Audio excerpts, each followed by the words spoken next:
ಎಲ್ಲನೂ ಚೆನ್ನಾಗೇ ಇತ್ತು. ಆದರೆ ನಾನು ಮಾತ್ರ ಓದೋದ್ರಲ್ಲಿ ತುಂಬಾ ಹಿಂದೆನೇ ಉಳ್ಕೊಂಡೆ. ಒಂದಿನ ನನ್ನನ್ನು ಎ ಸೆಕ್ಷನಿಂದ ಬಿ ಸೆಕ್ಷನ್ಗೆ ಚೇಂಜ್ ಮಾಡಿದ್ರು. ಅವತ್ತು ನನಗಂತೂ ತುಂಬಾ ಬೇಜಾರಾಯಿತು. ಇಷ್ಟು ದಿನ ಸಂಧ್ಯಾ ಹೇಗೋ ನನ್ನ ಪಕ್ಕದಲ್ಲೇ ಇದ್ದು ತುಂಬಾ ಸಪೋರ್ಟ್ ಮಾಡ್ತಾ ಇದ್ಲು. ಹಾಯ್, ಏನ್ ಮಾಡ್ತಿದ್ದಾರೆ ಸರ್? ಏನೂ ಇಲ್ಲ, ಸುಮ್ಮನೆ ಕುಂತಿದ್ದೆ. ಸರ್ ಯಾಕೋ ಬೇಜಾರಿಲಿದ್ದಾರೆ ಅನ್ಸುತ್ತೆ. ಹೇ, ಹಾಗೇನಿಲ್ಲ. ಮಾತು ಚೆನ್ನಾಗಿದ್ದೀನಿ ಅಂತ ಹೇಳ್ತಾ ಇದ್ರು, ಮನ್ಸು ಬೇರೆ ಏನೋ ಹೇಳ್ತಾ ಇದೆ ಅನ್ಸುತ್ತೆ. ಆ ಥರ ಏನೂ ಇಲ್ಲ. ಅಯ್ಯೋ, ಅದಕ್ಕೆಲ್ಲ ಯಾರಾದ್ರೂ ತಲೆ ಕೆಡಿಸ್ಕೊಳ್ತಾರಾ? ಏನೋ ನಿನ್ನ ಒಬ್ಬನ್ನೇ ಸಪ್ರೇಟ್ ಆಗಿ ಕೂರ್ಸಿದ್ದಾರೆ ಅನ್ನೋ ತರ. ಅಲ್ಲ, ನೀನ್ ಓದೋದ್ರಲ್ಲಿ ಇಷ್ಟೊಂದು ವೀಕ್ ಇದ್ಮೇಲೆ ಕಂಪ್ಯೂಟರ್ ಸೈನ್ಸ್ ಯಾಕೆ ತಗೊಂಡೆ? ಇದ್ರ ಬದಲು ಈಸಿ ಇರೋ ಆರ್ ನಿನ್ಗೆ ಇಷ್ಟ ಆಗಿರೋದನ್ನೇ ತಗೋಬೋದಿತ್ತಲ್ವಾ? ಅದು ನಮ್ಮ ಅಪ್ಪನಿಗೆ ಇಂಜಿನಿಯರ್ ಆಗಬೇಕು ಅಂತ ಆಸೆ ಇತ್ತಂತೆ. ಅವರಿಂದ ಆಗೋಕ್ಕಾಗಲಿಲ್ಲ ಅಂತ ನನ್ನನ್ನು ಇಂಜಿನಿಯರ್ ಮಾಡಬೇಕು ಅಂತ ಅಂದ್ಕೊಂಡಿದ್ದಾರೆ.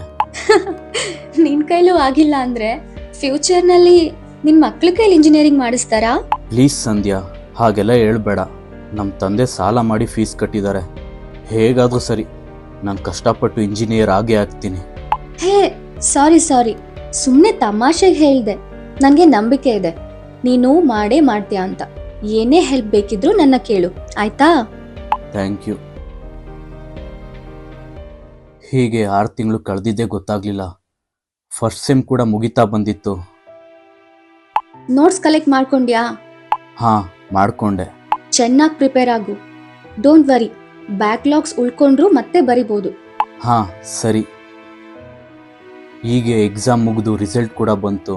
ನನ್ನ ಅದೃಷ್ಟಕ್ಕೆ ಅಟ್ಲೀಸ್ಟ್ ಜಸ್ಟ್ ಪಾಸ್ ಆದ್ನಲ್ಲ ಅಂತ ಸಮಾಧಾನ ಆಯಿತು. ಹಾಯ್, ಏನೋ ಮಾಡ್ತಿದ್ಯಾ? ಏನು ಇಷ್ಟೊತ್ತಿನಲ್ಲಿ ಮೆಸೇಜ್ ಮಾಡ್ತಾ ಇದೆಯಾ?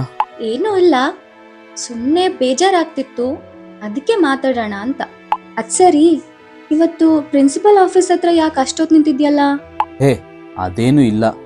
ಯಾವುದೋ ಒಂದು ಡಾಕ್ಯುಮೆಂಟ್ಗೆ ಸೀಲು ಸಿಗ್ನೇಚರ್ ಬೇಕಾಗಿತ್ತು ಅಷ್ಟೇ. ಹೋ, ಹೌದಾ? ಚಿನ್ನು, ಫೀಸ್ ಕಟ್ಟಬೇಕು ಅಂತ ಅಂದಲ್ಲ, ಎಷ್ಟು ಕಟ್ಟಬೇಕು? 30,000 ಅಪ್ಪ. ತಗೋ, ಇದರಲ್ಲಿ 10,000 ಇದೆ. ಸದ್ಯಕ್ಕೆ ಕಟ್ಟಿ 1 ವಾರ ಟೈಮ್ ಕೇಳು. ಮುಂದಿನ ವಾರ ಸ್ಯಾಲ್ರಿ ಬಂದಾಗ ಮಿಕ್ಕಿದನ್ನೇ ಕೊಡ್ತೀನಿ. ಅಪ್ಪ, ಅದು ಪ್ರಾಜೆಕ್ಟ್ ವರ್ಕಿಗೆ 2,000 ರೂಪಾಯಿ ಬೇಕಾಗಿತ್ತು. ಅರ್ಜೆಂಟ್ ಇತ್ತಾ? ಇಲ್ಲ ಅಪ್ಪ, ಸೋಮವಾರ ಕೊಟ್ರೆ ಸಾಕು. ಸರಿ, ಅಡ್ಜಸ್ಟ್ ಮಾಡಿ ಕೊಡ್ತೀನಿ ಬಿಡು. ಸರಿ ಅಪ್ಪ. ಏನು, ಆ ರಮ್ಯನ್ ಜೊತೆ ಜಾಸ್ತಿ ಮಾತಾಡ್ತಾ ಇರ್ತೀಯಾ? ಏನ್ ಸಮಾಚಾರ? ಹೇ, ಹಾಗೇನಿಲ್ಲ, ಕ್ಲಾಸ್ಮೇಟ್ಸ್ ಅಷ್ಟೇ. ಪಕ್ಕದಲ್ಲೇ ಕುತ್ಕೊಳ್ಳೋದ್ರಿಂದ ಸ್ವಲ್ಪ ಜಾಸ್ತಿ ಮಾತಾಡ್ತಾಳಷ್ಟೇ. ಅಷ್ಟರಲ್ಲೇ ಇರ್ಬೇಕು. ನಾನಿರೋವಾಗ ಬೇರೆ ಹುಡುಗಿರ ಜೊತೆ ಮಾತಾಡಿದ್ರೆ ಒದ್ದೆ ಬೀಳುತ್ತೆ.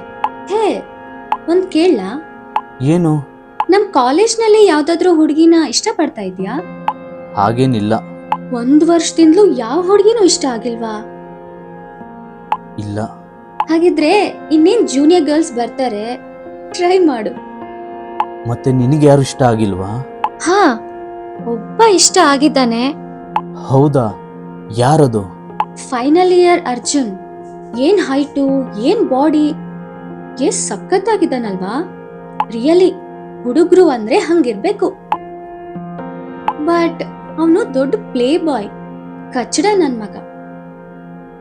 ಸುಮ್ನೆ ಹೇಳ್ದೆ.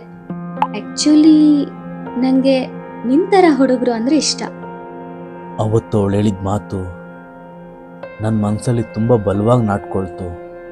ಬಹುಶಃ ಅವತ್ತು ಅವಳು ಆ ಮಾತನ್ನು ಹೇಳಿರಲಿಲ್ಲ ಅಂದಿದ್ರೆ ನನ್ನ ಜೀವನದ ದಿಕ್ಕೇ ಬೇರೆ ಆಗಿರ್ತಿತ್ತು.